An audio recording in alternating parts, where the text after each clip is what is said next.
तो चलो शुरू करते हैं आज का रंगारंग कार्यक्रम। एपिसोड की शुरुआत में कमांडर सीधा ही मना करती है, कहती है नहीं। तभी लिन चौंक जाता है और कहता है क्या सच में इसने मुझे इतनी आसानी से मना कर दिया। तभी कमांडर बताने लगती हैं कि मुझे पहले जाना होगा और इन सारी चीज़ों के बारे में इन्वेस्टिगेशन करना होगा कि अभी जो मैंने ये सारी बातें सुनी वो सच में सच हैं। और अगर ये सारी बातें सच हैं तो मैं तुमसे माफ़ी मांगती हूँ। और रही बात तुम्हारे साथ ज्वाइन होने की, भले ही ये एंड ऑफ द वर्ल्ड चल रहा है तो भी मेरे पास इतनी एबिलिटीज़ हैं कि मैं अकेले इस पूरी दुनिया में आखिरी तक ज़िंदा रह सकती हूँ। तब लिन ये सब सोच लेता है और कहता है क्या सच में? नहीं, मुझे जल्दी से जल्दी कोई रास्ता खोजना होगा ताकि मैं इसे अपने ग्रुप में ज्वाइन करा सकूँ। और पीछे हमारी सेक्रेटरी सोच रही होती है अरे नहीं, इसने तो सीधा लिन को मना कर दिया। लिन बहुत ही रूसलेस है और वो अब पता नहीं क्या करेगा। तभी लिन सोचता है अच्छा सच में, लगता है अब मुझे तुम्हें रीज़न देना होगा कि आखिरकार तुम्हें मेरे साथ मेरे ग्रुप में क्यों जॉइन होना चाहिए। मेरे पास ऐसे हज़ारों रीज़न है जिसकी वजह से तुम आखिरकार मेरे सेक्टर को जॉइन कर दोगी। तभी कमांडर हँसते हुए कहती है अच्छा सच में, ठीक है तो जल्दी से जल्दी मुझे वो सारे रीज़न बताओ। अगर तुमने 5 सेकंड के अंदर मुझे वो सारे रीज़न नहीं बताए तो मैं सीधा ही तुम्हें ऊपर पहुँचा दूँगी, तुम्हारे सर के बीचों बीच गोली मारूँगी। तभी वो गिनती गिनने लगती है 5, 4, 3।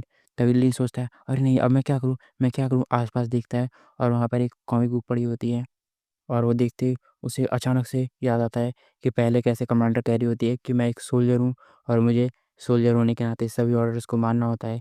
तभी ये सारी बातें सोचते हुए उसे एक आइडिया आता है और वो सिस्टम को बोलता है, सिस्टम क्या तुम मेरे लिए एक फेक आइडेंटिटी बना सकते हो? तभी सिस्टम कहता है हाँ, कुछ पॉइंट्स के बदले फेक आइडेंटिटी बनाई जा सकती है। तभी वो पीछे की तरफ हाथ करता है और सामने की तरफ कमांडर को बोलता हुआ कहता है कि आखिरकार अब वक्त आ गया है कि मैं तुम्हें अपनी हिडन आइडेंटिटी के बारे में बताऊं। मेरी असल में हिडन आइडेंटिटी है एक नेशनल लेवल इन्वेस्टिगेटर। मैं वर्ल्ड लेवल इन्वेस्टिगेटर हूँ और जिसको आखिरकार काम मिला है कि एंड ऑफ द वर्ल्ड में ह्यूमैनिटी के लिए एक ऐसा शेल्टर, रेफ्यूजी शेल्टर तैयार करना जिसमें पृथ्वी के अंत तक लोगों को सुरक्षित रखा जा सके और इंसानियत को पुनः दोबारा से स्थापित करें और उसे आगे बढ़ाया जा सके। तभी ये सब सुनते हुए कमांडर कहती है क्या सच में तुम मुझसे मजाक कर रहे हो? तुम्हारी हिम्मत कैसे हुई? और पीछे सेक्रेटरी चौंक जाती है और कहती है सच में, लिंग तो एक बड़ा आदमी और महान ग्रेट आदमी है। तभी सामने की तरफ से लिंग अपनी आइडेंटिटी जो उसने अभी फेक बनवाई है वो सामने की तरफ दिखाते हुए कहता है देखो, तुम चाहो तो खुद चेक कर सकती हो। और तभी कैप्टन अपने हाथ में उस आइडेंटिटी कार्ड को लेती हैं और स्कैन करती हैं और स्कैन करने के बाद बताया जाता है ये एक एस लेवल गवर्नमेंट ऑफिसर है और इसकी आइडेंटिटी हिडन है, इसलिए आप इसके बारे में और डिटेल्स को नहीं जान सकती। तभी कमांडर सोचने लगती क्या सच में ये जो सारी बातें कह रहा है वो सच है? मुझे ये सच क्यों नहीं लग रहा? ये सब चीज़ों पे यकीन नहीं कर पा रही हूँ। ये सामने तरफ से लिंक कहता है हाँ, आखिरकार जो मैंने सोचा था, गॉड ऑफ डेथ मेरे इन सभी बातों की झांसी में आ गई। बस मुझे थोड़ी-सी और बातें बतानी है और आखिरकार ये मेरी मुट्ठी में होगी। और तभी लिंक चिल्लाते हुए बोलता है और कैप्टन सामने की तरफ देखती हैं। लिंक चिल्लाते हुए बोलता है कि आखिरकार ये एंड ऑफ द वर्ल्ड है और तुम एक सोल्जर होने के नाते बस तुम अपने बारे में सोच रही हो। तुम्हें एक सोल्जर होने के नाते पूरे इंसानियत के बारे में सोचना होगा और तुम्हें सबको बचाने पे ध्यान देना चाहिए। तुम एक सोल्जर होने के बाद भी केवल अपने बारे में कैसे सोच सकती हो? हम सोल्जर्स और आखिरी बचे हुए ऑफिसर ही इस दुनिया के लिए आखिरी उम्मीद है। और इन सब चीज़ें होने के बाद भी तुम सेल्फिश बनकर अपने बारे में सिर्फ अपने बारे में सोच रही हो। और तभी मन में सोचता है आखिरकार मैं क्या बकवास कर रहा हूँ, मुझे खुद भी नहीं पता। अगर इसने मेरी बातों पे यकीन नहीं किया तो मैं पक्का यहाँ मरने वाला हूँ। तो वो और बढ़ाते हुए कहता हो तुम एक सोल्जर के एटीट्यूड के नाम पर एक बहुत बड़ी धब्बा हो। तुम कैसे अपने आप को एक सोल्जर कह सकती हो? और तभी ये सब सुनने के बाद कैप्टन गुस्से में आती है और सामने की तरफ आती है और उसके कंधे पर हाथ देते हुए कहती है बास्टर्ड। फिर हमें सामने की तरफ दिखाया जाता है और कैप्टन कहती है ग्रेट, तुमने तो सच में एक सोल्जर होने के नाते मुझे अपना फ़र्ज़ याद दिला दिया। और तभी वो बताती हैं कि मैं एक सोल्जर होने के नाते मैं कैसे इंसानियत को पीछे छोड़ सकती हूँ। मुझे आखिरकार इंसानों को बचाना होगा और मैं तुम्हारे साथ तुम्हारे सर्जरी में ज़रूर जॉइन होंगी। तभी लिन ये सुन के कहता है क्या सच में? क्या सच में उसने मेरी इन सब झूठी बातों पे यकीन कर लिया? वो खुश हो जाता है और तभी कैप्टन और बताते हुए कहती हैं कि मुझे यकीन है कि हम दोनों लंबे समय तक साथ रहेंगे। वैसे अब तक जिन लोगों ने भी मेरी टीम जॉइन की है वो बहुत जल्दी ही मारे गए और तुमने तो मुझे सामने से अपने रेफ्यूजी शेल्टर में इनवाइट भी कर लिया है।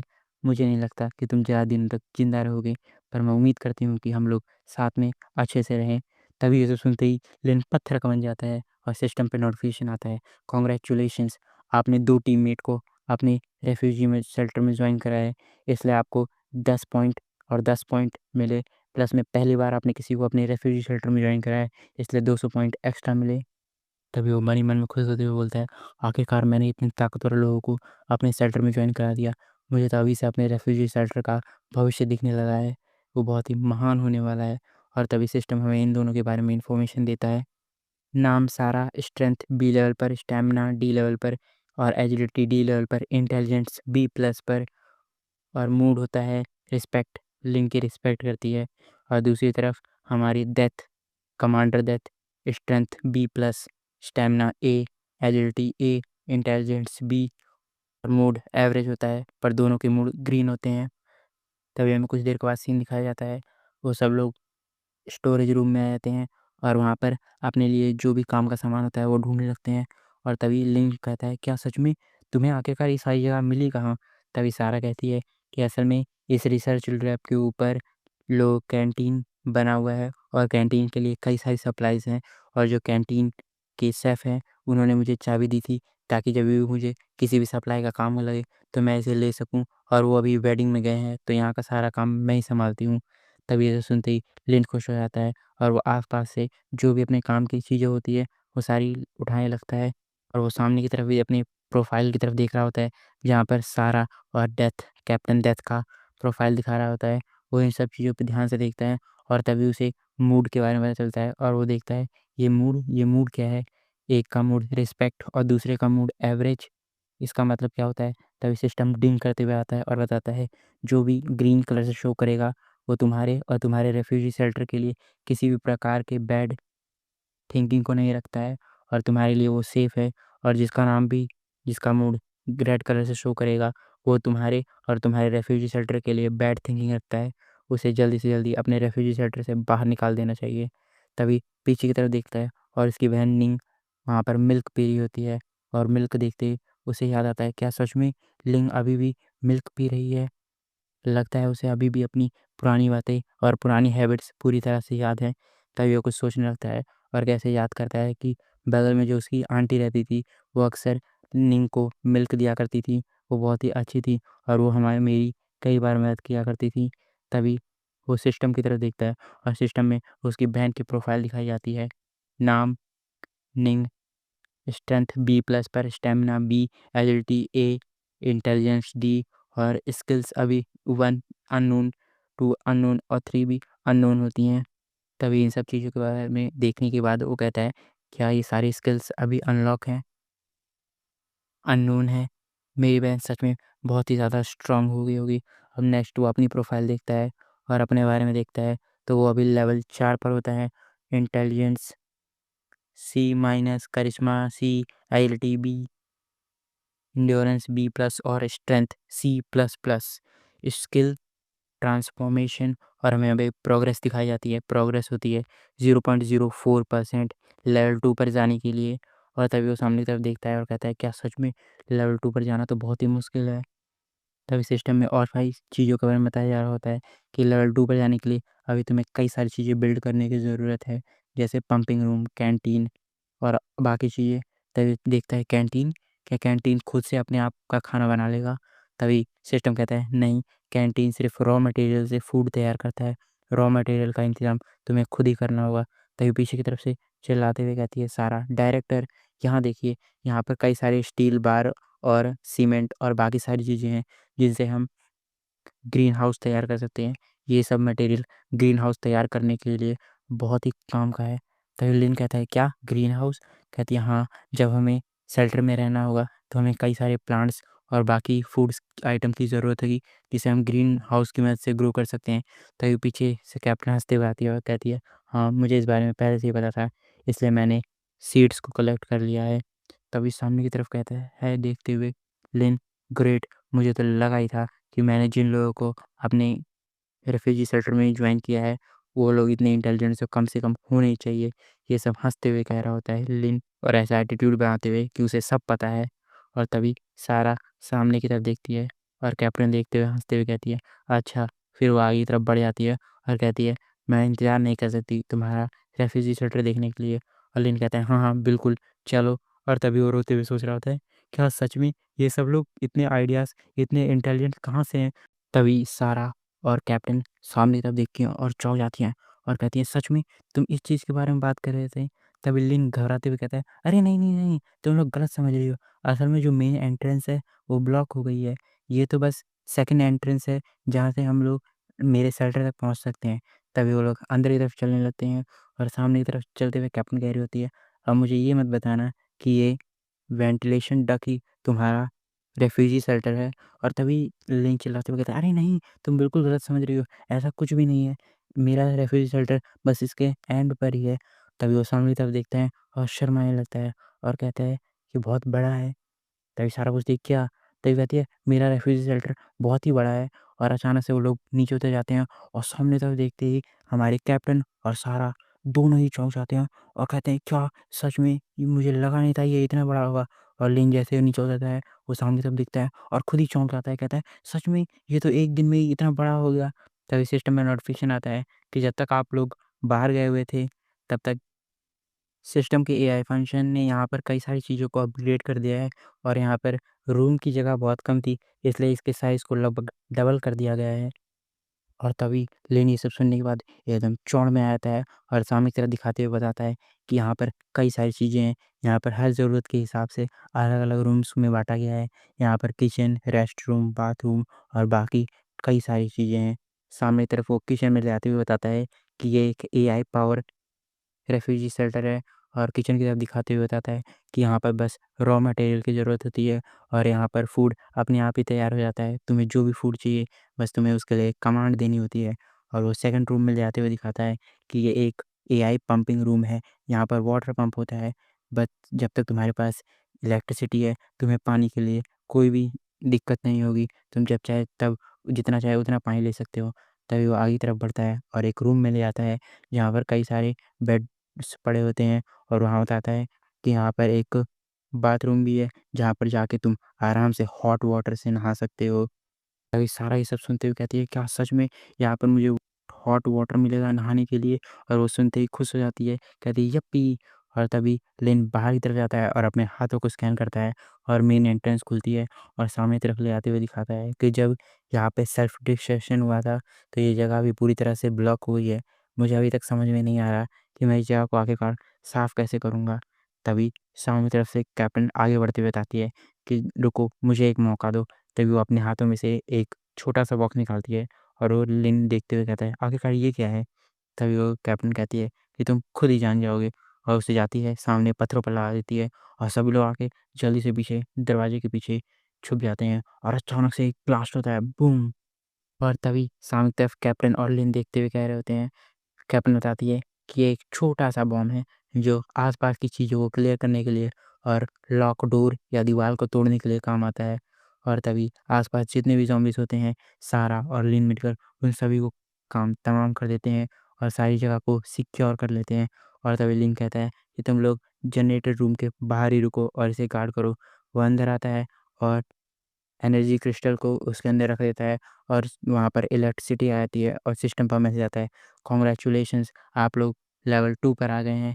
आप चाहें तो अब रेफ्रिजरेटर को लेवल 2 पर अपग्रेड कर सकते हैं।" तभी लिन ये सब सुनता है और कहता है, "यस! आखिरकार मेरी मेहनत सफल हो गई।" और तभी सारा और कैप्टन बात लेने के लिए चले जाते हैं। तुम लोगों को ये सीन दिखाऊँ या ना दिखाऊँ, ये बाद में सोचूँगा। तभी हमारा सीन शिफ्ट होता है और लेन पर आता है। लेन कंप्यूटर में देखते हुए आप सोच रहा होता है, क्या सच में लेवल 2 पर मैं इस रिसर्च लैब को अब लेवल 2 पर अपग्रेड कर सकता हूँ? तो ये सिस्टम और इन्फॉर्मेशन देता है और बताता है कि लेवल 2 पर अपग्रेड होने के लिए तुम्हें टोटल 6 दिन और 5 घंटे का समय लगेगा और इस लेवल 2 पर अपग्रेड होने के बाद तुम्हारी एनर्जी कंज़प्शन भी दुगनी हो जाएगी और सिर्फ़ 4 महीनों के लिए एनर्जी तुम्हारे पास है, तुम्हें और एनर्जी की ज़रूरत होगी। तभी वो ये सब सोचता है और कहता है, ग्रेट! लेवल 2 पर अपग्रेड करने के लिए प्रोसेस शुरू किया जाए। तभी सिस्टम बताता है, कांग्रेचुलेशंस, लेवल 2 पर अपग्रेड करने के लिए प्रोसेस शुरू किया गया है। लेवल 2 पर अपग्रेड करने के बाद तुम्हें और भी कई सारे रूम्स और रिसर्च फैसिलिटीज़ मिलेंगी। उसमें से एक वेपन रिसर्च इंस्टीट्यूट भी है, जहाँ पर तुम वेपन के ऊपर रिसर्च कर सकते हो। तभी हमारा सीन चेंज होता है और सीन सारा और कैप्टन के आपस में बात करने वाला दिखाया जाता है। सारा सामने की तरफ देखते हुए कह रही होती है, ये तो काफ़ी बड़े हैं। तभी कैप्टन कहती हैं, तुम्हारे भी कुछ कम नहीं है, तुम्हारे भी काफ़ी बड़े हैं। अब क्या बड़े हैं ये तुम लोग सोचो, मैं नहीं सोचूँगा। तभी कैप्टन कह रही होती है, पता नहीं कितने दिनों बाद मैंने आखिरकार गर्म पानी से नहाया है।